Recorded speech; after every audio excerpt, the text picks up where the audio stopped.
ang daming nagbibigay ng feedback sa akin. Hindi lamang libo-libo, halos milyon-milyon na yata. Ay, opo, oo.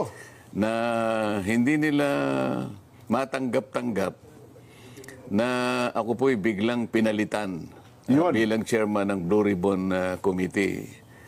Ang totoo po niyan, ako po talaga ang kanilang pakay. Oo. Ang presidente po ng Senado, si Senator Chis Escudero, ay parang collateral damage lang po yun. So tama pa rin lumabas sa mga social media, sir, na ang puntirya talaga kayo. Kasi hindi naman nila ako maalis kung hindi nila alisin yung puno. Ayun. Ganun po yung nangyari riyan. Oho.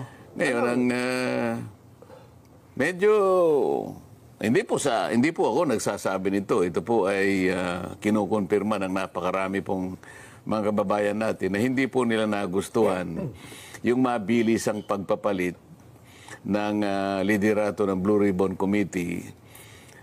Lalong-lalo na po doon sa panig ng paglalahad na po ng katotohanan. Yung pag-iimbestiga na po sa kanila pong palagay, ay meron na po silang nakikinikinitang mga katotohanan na lalabas dyan. Papunta na po sa paghanap po natin ng kasagutan sa maanumalyang pagkakalatag ng mga proyekto na kung tawagin nga ay ghost projects. Ayun.